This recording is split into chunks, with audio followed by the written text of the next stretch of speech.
Room 1804 was a temple of cold air conditioning and polished silence. The white light didn't warm anything, it only cut.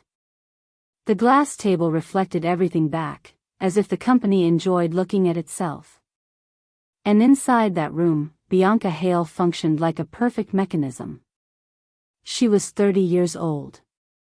5'6". Slim, with discreet curves almost no one noticed, because she made sure to hide them behind straight lines. A beige silk blouse buttoned all the way up. A black pencil skirt. Sheer tights. Closed-toe heels. The black leather watch on her wrist wasn't decoration. It was discipline. And the low bun, pulled too tight, felt like a promise. No hair out of place. No feeling out of place. Bianca knew Rena Caldwell in layers. She knew the coffee, short, no sugar, always before the first meeting. She knew the silence, the one Rena used as a weapon to make powerful people talk too much. And she knew the most intimate detail of all. The left earring. When Rena touched her left earring, the world was about to explode. Rena was 34. 5'8". The posture of someone who commands, even when she's breaking inside. Fair skin. Dark brown hair, almost black, resting at her shoulders. Effortlessly impeccable. Her green eyes were deep, the kind that forced people to tell the truth. Or run. The small gold earrings were discreet, like a blade. No one noticed them. Everyone respected them. That morning, Rena entered without knocking. Her heels didn't announce victory. They announced urgency. She closed the door.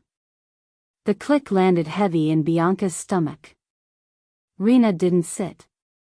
Didn't ask for coffee. Didn't say good morning. The CEO of Steel was out of air. Bianca, her voice came out low and dry, scraping from the inside. Close, everything. Now. Bianca obeyed without asking. She locked the door. Turned off the monitor. Flipped the folder as if she were protecting numbers, not people. Rena raised her phone. Her hand trembled at the edge of dignity. On the screen, photos. Camila. The fiancé. And Rena's cousin. They weren't pornographic. They were worse. Smiles. An embrace that lingered too long. A kiss caught in the corner of a party. A short video where Camila laughed close to his ear. As if betrayal were just a joke. Bianca didn't change her expression. On the outside, she was trained not to react. On the inside, something old woke up. A silent hunger she had kept chained for years. Rena let out a short laugh. No humor. It wasn't a market mistake, she said. It was, this. She ran a hand through her hair. Then touched her left earring. A small gesture. An earthquake. I have a dinner with foreign investors tonight, Rena said, leaning against the table as if she needed support. And the strategic announcement is in 6 weeks. If I show up looking destroyed, the market will smell weakness. They'll say I'm unstable. Bianca felt the instinct to protect rise like contained fire. It wasn't just loyalty. It wasn't just work. It was Rena. Seeing Rena broken was something Bianca didn't know how to survive. You won't be destroyed, Bianca said, steady.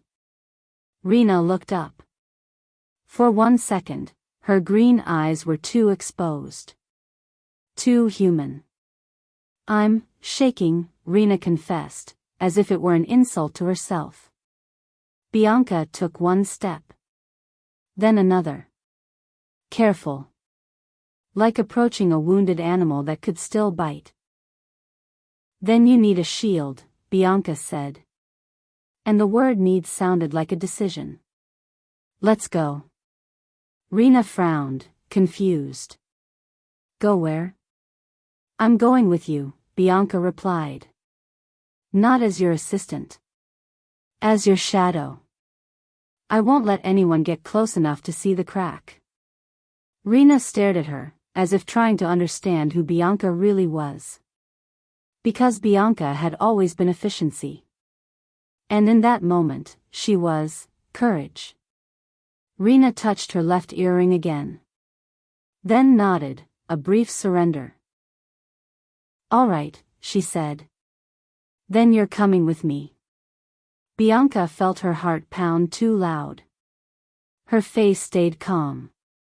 And just like that, in an instinctive improvisation, began a play neither of them was ready to perform.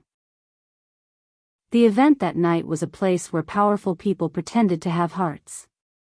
Champagne. Low music. Golden lighting, like a social media filter.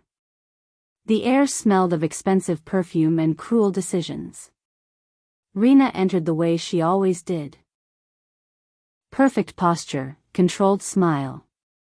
But beside her, Bianca felt Rena's tension as if it were under her own skin. Bianca wore a minimalist black dress. Simple. Dangerous. For the first time, she didn't feel dressed to work. She felt dressed to exist next to Rena. Camila appeared. Audacious. Circling as if she still owned the territory. A light-colored dress. A perfect smile. The kind of presence that feeds on other people's discomfort. Beside her, Rena's cousin. Restless, small, too guilty to hide it. Rena stiffened. Left earring. Jaw locked. Breathing shallow. Bianca stepped closer without asking her body for permission. She positioned herself as a barrier. Shadow. Shield. Then an important investor approached, smiling with the familiarity of someone who believes the world belongs to him. Rena, he exclaimed. And don't tell me this is the reason for your new phase. His eyes landed on Bianca. Measured. Interpreted. Rena froze. Saying no, she's my assistant would sound weak. Alone. Like I've been hurt. And Camila was watching, hungry to see Rena bleed. Rena didn't correct him. On pure survival instinct, she placed her hand on Bianca's waist. A public touch. Firm. Technical. Possession. Protection. Bianca felt the shock run through her entire body. She kept smiling so the fire wouldn't show. Yes, Rena said, her voice smooth as glass. I'm well accompanied. The investor smiled, satisfied. The narrative of the unstable, betrayed woman died right there. Another was born. The resilient CEO who had already moved on. Camila went pale for a fraction of a second. Then recovered her smile. But her eyes turned into knives. Bianca noticed everything. Including how Rena didn't remove her hand immediately. That extra second wasn't necessary for the performance. It was taste. On the drive back, silence crackled. The city passed by like a distant film. Rena stared ahead. Do you know what we just did? She asked, without turning. We bought time, Bianca replied. And sold a lie. A lie that protects you. Rena touched her left earring again and closed her eyes. Bianca felt something dangerous bloom. The play had worked too well. The next morning, communications didn't call to scold. They called to celebrate. Bianca, Livia said. The response is positive. The market sees stability. The press loved it. The board suggests maintaining the narrative until the leadership forum. 6 weeks. 6 weeks. This was no longer improvisation. It was official strategy. Rena called Bianca into room 1804. They want to stretch this, Rena said. If we deny it now, I look impulsive. If we keep it, I save the business. Bianca opened her notebook. Wrote one word. Rules. No kisses. No unnecessary touching. And a safe word if the line gets too thin. Rena raised an eyebrow. Spreadsheet, she repeated, almost smiling. 6 weeks, Bianca said. At work, nothing changes. Rena nodded. At work, nothing changes. But they both knew. Everything already had. Because now there was an invisible contract that said, pretend love, without letting love happen. And that was the most dangerous role of all. The plan worked. It worked too well. Lunches with board members in restaurants where silence was expensive. Cocktails with investors where everything was smiles and threats. Quick interviews. Carefully framed photos. Spontaneous moments positioned with precision.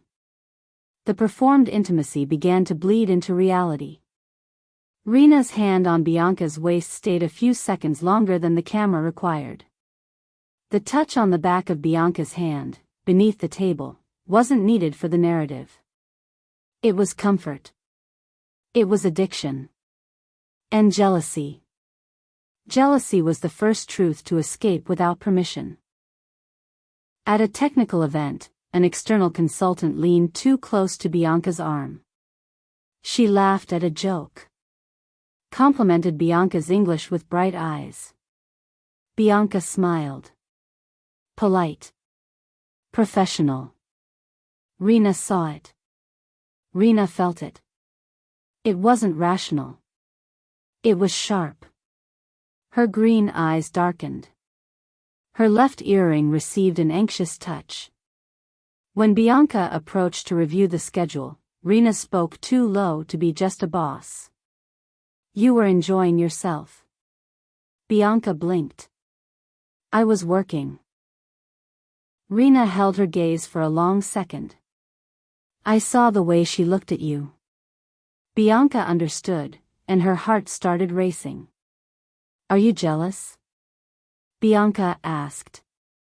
Her voice was too soft to be professional. Rena answered like someone denying a crime. No. But the no came too late.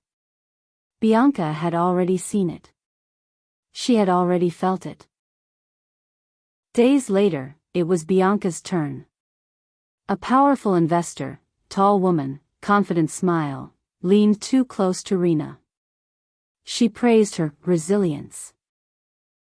Suggested a meeting with time. Rena remained polite. But Bianca felt the anger rise. Hot. Possessive. Without thinking, Bianca stepped closer and placed her hand on Rena's waist. The gesture that should have been theater became instinct. Rena turned her face, surprised. And then, a spark in her eyes. Small. Dangerous. As if Rena liked being claimed. That night, in the car, silence arrived heavy. Until Rena spoke, staring at the city as if it were easier than looking at Bianca. I hate pretending you're mine, Rena confessed. And I hate even more knowing it's theater. Bianca felt her heart in her throat.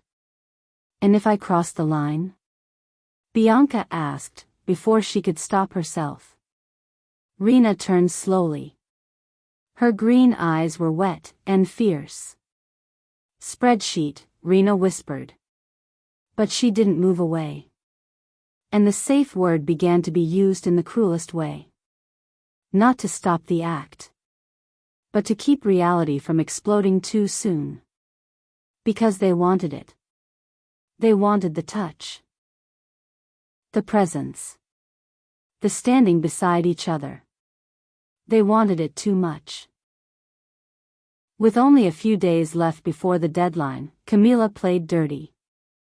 She leaked to the press a narrative claiming Bianca was an opportunistic lover. And that Rena abused her position to cover up the affair. The article was poisonous. It implied manipulation. Abuse of power.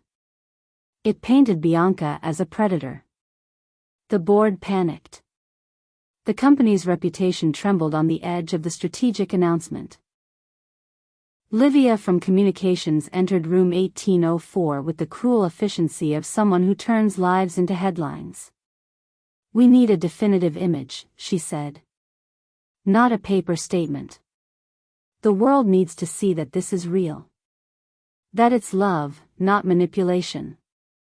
If it looks cold, you fall." Rena stood up like lightning. "Get out," she said. Her voice cut clean. "Now." Livia hesitated.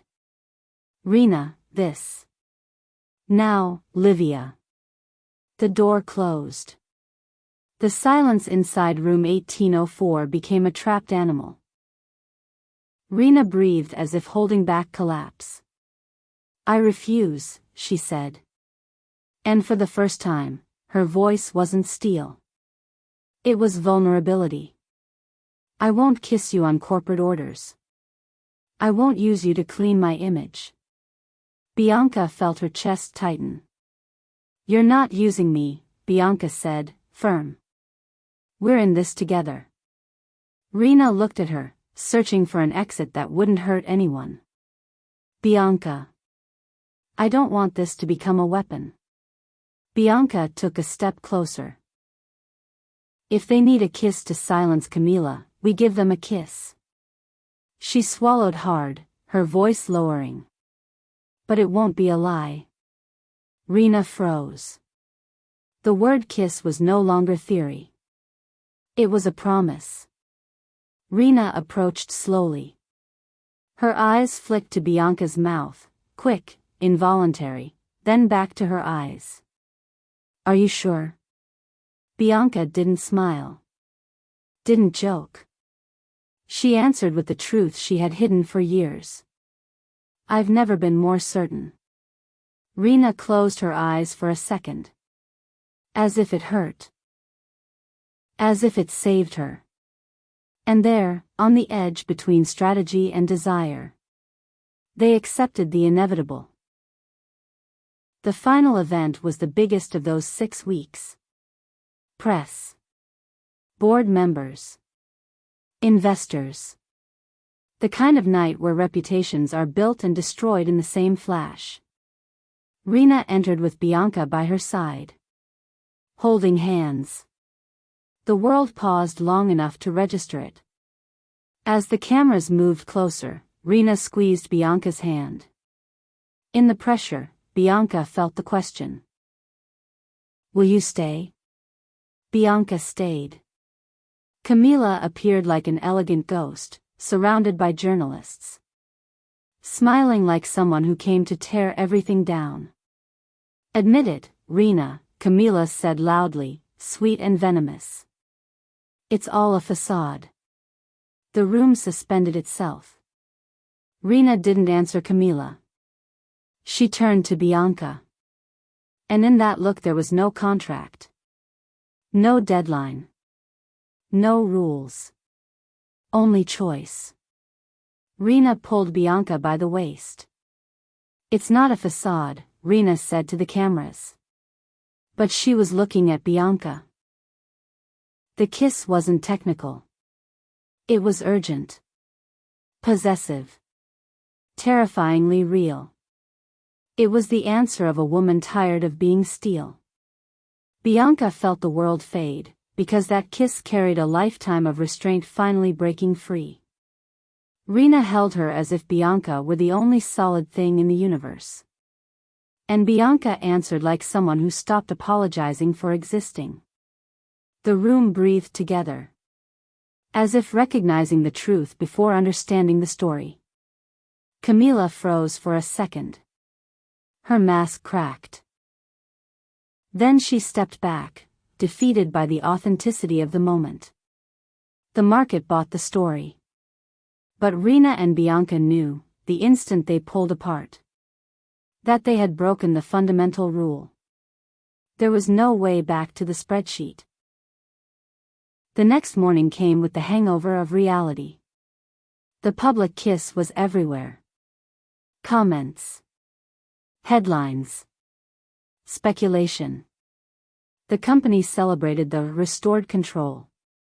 The board, however, only saw risk. Compliance. Conflict of interest.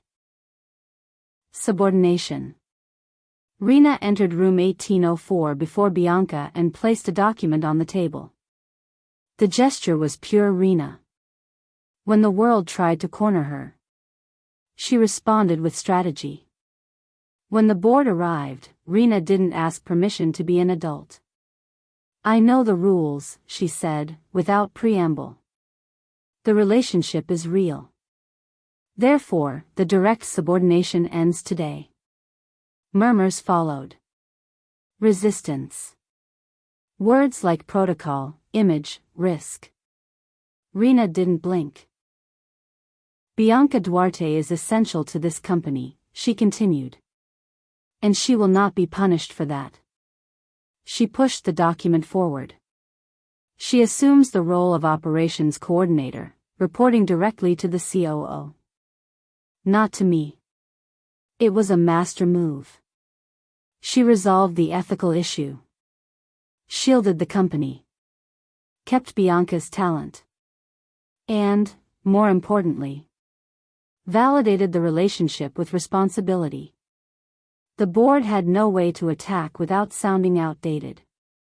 They accepted. Reluctantly. But they accepted. When Rena and Bianca left the room, the corridor felt different. Brighter. Wider. As if, for the first time in weeks, air had returned. Bianca let out a quiet laugh, relieved, and looked at Rena with a glow that no longer fit neutrality.